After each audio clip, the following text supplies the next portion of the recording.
Well बाबा लोग कैसे हो। सांस भी ले रहा हूं तो एक नया टीजर ट्रेलर आ जा रहा है। सॉरी मेरे मिडिल अर्थ लवर, मैं पूरा एक दिन लेट हो चुका हूं, पर क्या करें, सभी बड़ी फ्रेंचाइजीज अभी एक्टिव चल रही हैं, इसलिए स्लॉट थोड़ा बिजी चल रहा है। तो finally the rings of power season 3 का फर्स्ट टीजर आ चुका है एंड एक शब्द में कहूं तो फाड़ू। सीजन 2 तक जितने भी फैंस को शिकायत थी कि वॉर एंड बिग बैटल्स नहीं दिखा रहे हैं, वो सब सीजन 3 में खुले हाथों से मेकर्स देने वाले हैं।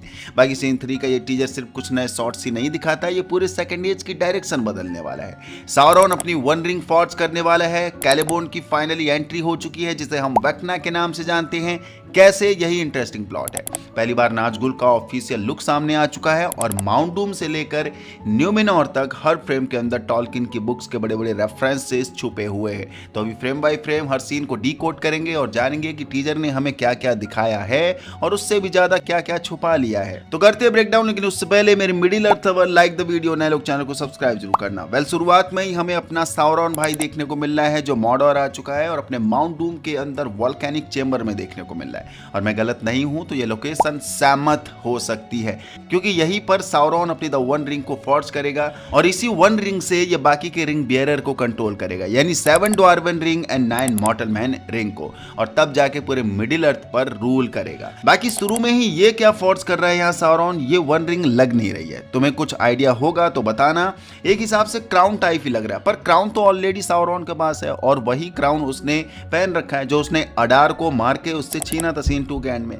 बट टीजर के एंड में हम साउरॉन को द वन रिंग को फोर्ज करते देख रहे हैं। उसे उसकी द वन रिंग मिल चुकी है और हाथ में जो ये हैमर देखने को मिल रहा है, ये कैलिब्रिम्बोर का हैमर है। कैलिब्रिम्बोर जिसे सीजन 2 के एंड में मार दिया साउरॉन ने और उसके राज्य इरेग्योन को भी तबाह कर दिया था। और इसी हैमर की मदद से कैलिब्रिम्बोर अनेकों जादुई कारनामे किया करता था। ऐसे ऐसे पावरफुल ऑब्जेक्ट्स बनाए हैं एल्फ्स के लिए जो एल्फ्स को पावरफुल बनाते हैं। कैलिब्रिम्बोर का ये हैमर ही उसके लिए वरदान था, एक ऐसा टूल जो उसकी हाथों की कला को उभारता था। ये कोई जादुई हैमर नहीं था, पर इस टूल की खासियत थी जादुई कारनामे करनी। वेल, वन रिंग साउरॉन ने बना ली है, वोल्केनो के बीच में देखने को मिल रहा है खड़ा, और इसी जगह को टॉलकिन वर्ल्ड में ओरोड्रुइन भी कहते हैं, जो मिडिल अर्थ के सेंटर में माना जाता है। साउरॉन ने वन रिंग यहीं क्यों बनाई, क्योंकि ये नेचुरली काफी लंबे समय से एग्जिस्ट करता है ये वोल्केनो, और सिर्फ इसी वोल्केनो की फायर में वो ताकत थी साउरॉन की आधिकारिक शक्तियों को इस रिंग में मर्ज करने के लिए।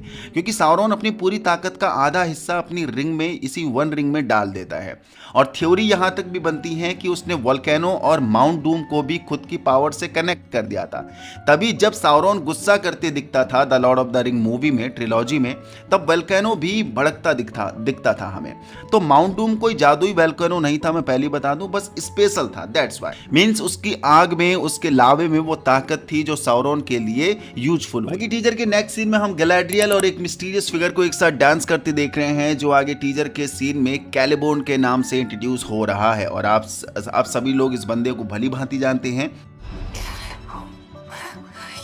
अगर आपने स्ट्रेंजर थिंग्स देखा है तब। ये अपना जैमी कैम्पबेल बावर है, एकेए हेनरी क्रील, एकेए वेक्ना। और बाय गॉड, इसे सीजन 3 में देखने के लिए मैं काफी एक्साइटेड हूँ, क्योंकि इस बंदे ने वेक्ना का रोल सॉलिड निभाया था स्ट्रेंजर थिंग्स में, एंड इसकी एक्टिंग स्किल काफी फाइन एंड ऑसम थी। That's why I am excited for this character. Well, teaser में कैलिब्रोन गैलाड्रियल के साथ लव इंटरेस्ट शो करते नजर आ रहा है। कई दफा वो गैलाड्रियल को किस करते दिख रहा है, चिपका चिपकी करते दिख रहा है। किस्मत हो तो इस बंदे के जैसी। सीजन 3 में आते ही बंदी उड़ा ले गया, वरना एलरॉन पिछले 2 सीजन से ट्राई कर रहा है, पर गैलाड्रियल पटती ही नहीं है उससे। बोली खूंटे में रख के टैस टैस टैस कर दूंगी, पर तुझे नहीं दूंगी, है ना।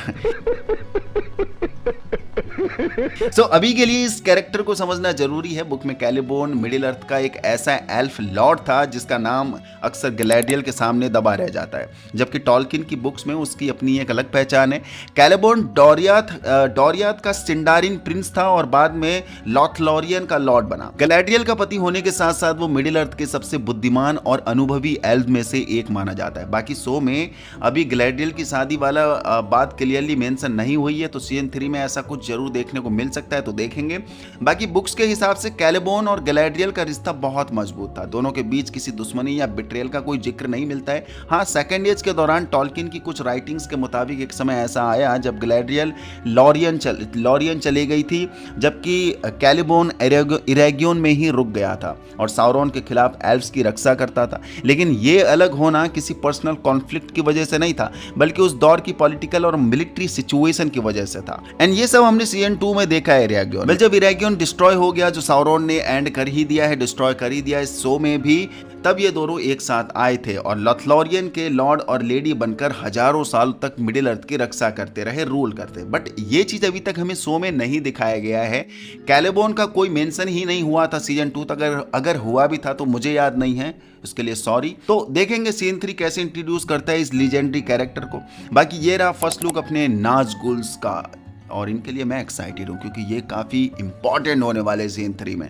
सो ऑफिशियल 9 कमांडर होते हैं साउरॉन के और इनका फर्स्ट लुक काफ़ी सॉलिड है। प्राइम वीडियो ने वाकई में खर्चा किया है और कॉस्ट्यूम भी शानदार दिया है इन नाज़गुल्स को। वेल, इन्हीं नाज़गुल्स को हमें Lord of the ring movie में भी देखा था। ये कोई और नहीं, ये 9 मॉर्टल मैन थे, मॉर्टल मैन किंग थे, जिनको बाद में ये गुलाम बना लेगा अपना साउरॉन। बाकी इन्हें हम रिंग रैथ या ब्लैक राइडर के नाम से भी जानते हैं। बहुत से लोग समझते हैं कि ये शुरू से ही कोई डार्क स्पिरिट्स थे, लेकिन टॉल्किन की बुक्स के हिसाब से ऐसा बिल्कुल नहीं था। नाज़गुल असल में पावरफुल ह्यूमन किंग और लॉर्ड्स थे, जिन्हें साउरॉन ने 9 रिंग्स ऑफ पावर देकर लालच दिया था। जो सीजन 2 के एंड में 9 मॉर्टल मैन रिंग बनाई थी, इसने कैलिब्रिम्बोर को मैनिपुलेट करके, ये वही रिंग थी। तो शुरू में ही ये 9 रिंग्स उन्हें लंबी उम्र और अपार शक्ति देते हैं, लेकिन जैसे ही साउरॉन ने 1 रिंग फॉर्ज कर ली थी, उसने इन सभी रिंग बियरर्स की विल पर अपना कंट्रोल जमा लिया था। सदियों तक करप्शन बढ़ता गया, उनकी फिजिकल बॉडी धीरे धीरे अनसीन वर्ल्ड में फेड हो गई और आखिरकार वही इंसान साउरॉन का सबसे खतरनाक गुलाम बन गया, नाज़गुल। थर्ड एज में ये ब्लैक हॉर्सेस पर सवार होकर 1 रिंग की तलाश करते नजर आए थे और हमें शो में भी दिख रहे हैं। और बाद में इनमें से कुछ, खासकर विच किंग, साउरॉन के भयानक उड़ने वाले फैलबीस की सवारी करते थे। ध्यान रहे, ये ड्रैगन्स नहीं थे, बल्कि मिडिल अर्थ के अलग और डरावने फ्लाइंग क्रिएचर्स थे। ड्रैगन्स जैसे ही दिखते हैं, जिनकी झलक हम टीजर में भी देख रहे हैं 2-3 जगह। और यस, ये फैलबीस्ट हवा में उड़ते नजर आ रहे हैं हमें। दैट्स वाई इन छोटे मोटे एलिमेंट्स को देखकर सीजन 3 के लिए एक्साइटमेंट बढ़ रहा है, क्योंकि नाज़गुल का बहुत इंपॉर्टेंट रोल होने वाला है। ये डायरेक्ट कमांडर थे अपने साउरॉन भाई के, जो पूरी सेना उसकी संभाला किया करते थे और मेन मोटे काम वही करते थे साउरॉन की तरफ से। साउरॉन अधिकतर मॉडोर में ही बैठा रहता था और इन्हीं 9 कमांडर की मदद से वो पूरे मिडिल अर्थ पर अपना खौफ जमा के रखता था। देखते हैं सीजन 3 में इनको कैसे इंट्रोड्यूस करता है मेकर्स। बाकी यहाँ हमें एरोंडीर देखने को मिल रहा है गैलाड्रियल के साथ, और ये जरूर साउरॉन के पीछे जा रहे होंगे ये तीनों। और इस जर्नी में शायद गैलाड्रियल को आगे जाकर कैलिबोन भी मिल जाएगा, जो ऊपर डिस्कस कर चुका है, क्योंकि आगे एक सीन में ये लोग जेल की सलाखों के बीच के अंदर में बैठे हुए हैं, तो शायद यहाँ इन लोगों को पकड़ लिया गया होगा ऑक्स आर्मी के द्वारा, साउरॉन की आर्मी के द्वारा। बाकी ये रहा फर्स्ट लुक हमारे grand elf aka Gandalf the grey का, जैसे सीजन 2 के एंड में उसकी छड़ी मिल चुकी है और कई जादुई कारनामे करते दिख रहा है अपना गैंडाल्फ चचा। पर इसकी छड़ी में एक नया टैलिस्मानी पत्थर भी चमकते दिख रहा है हम लोगों को, जो कि अक्सर हमने मूवी में भी गैंडाल्फ को ऐसी हरकतें करते देखा है। सो गैंडाल्फ ने अपनी पावर्स पर काफी कंट्रोल पा लिया होगा अभी तक, मुझे भरोसा है पूरा, क्योंकि पिछले सीजन तक वो यूं ही भटकता रहा था, उसे खुद नहीं समझ में आ रहा था कि वो कौन है, उसका अस्तित्व क्या है। एंड फाइनली वो सीजन 2 के एंड में जान चुका था कि आखिर वो कौन है और क्या उसका पर्पस होने वाला है। वेल, देखते हैं ये इस बार सीधे अपने गैलाड्रियल से मिलता है या नहीं मिलता है। बाकी हमें न्यूमेनोर की भी झलक देखने को मिलती है, और ये रहा किंग फाराजॉन, फाराजॉन, जिसने अपनी सफल कूटनीति के साथ क्वीन मिरिल को हटा दिया था, जो एल्फ से नफरत करता है अपना फाराजॉन। पर मिरिल हमेशा शांति समझौते में बिलीव करती है। लेकिन आगे टीजर के एक सीन में फाराजॉन एल्बन किंग गिलगैलेट के साथ देखने को मिल रहा है। गिलगैलेट आपको याद होगा, जो बचे कुछ सारे एल्फ्स को इकट्ठा करेगा साउरॉन के खिलाफ, और तब जाके ये जंग होगी। और ये दोनों यानी गिलगैलेट के नेतृत्व में सारे एल्फ्स आएंगे और फाराजॉन जो ह्यूमंस को लेकर आएगा अपने साथ, तब जाके ये लड़ेंगे। Back to the plot. तो अगर इस पैटर्न में ये लोग एक साथ देखने को मिलने हैं तो ये मिडिल अर्थ की सबसे बड़ी बैटल होने वाली है। साउरॉन की ऑक आर्मी के खिलाफ लड़ रहे होंगे या फिर ये लोग मॉडोर ही गए होंगे साउरॉन और उसकी आर्मी को खत्म करने के लिए, क्योंकि बुक में भी न्यूमेनोर ने बहुत हद तक साउरॉन की आर्मी से लड़ा है और उन्हें पानी भी पिलाया है। बाकी हमें इलैंडिल देखने को मिलता है यहाँ, जिसने अपनी एक आर्मी खड़ी कर ली है और जरूर ये लोग गोंडोर और आर्नोर के लोग होंगे जो भी इसके साथ खड़े देखने को मिल रहे हैं। पहले तो ये एर फाराजॉन के साथ बगावत करने की बात कर रहा होगा, क्योंकि मिरिल का ये बहुत अच्छा सपोर्टर है और वो अच्छे से जानता है, यानी इलैंडिल की एर फाराजॉन ने मिरिल को कैसी कूटनीतियों के साथ उसके ही लोगों को उसके खिलाफ कर दिया है। दैट्स वाई वो उससे गुस्सा था। सो आर्नोर और गोंडोर के लोग इलैंडिल को फुल सपोर्ट करेंगे या करते देखने को भी मिल रहे हैं और आगे जाकर इलैंडिल गोंडोर का ही हाई किंग भी बनेगा। तो Lord of the ring movie में ये गोंडोर नाम आपने बहुत सुना होगा और इलैंडिल का बेटा इसिल्ड्यूर ही आगे जाकर गोंडोर का किंग बनता है, जो साउरॉन से सेकेंड एज की बहुत ही पावरफुल फाइनल बैटल फाइट करेगा।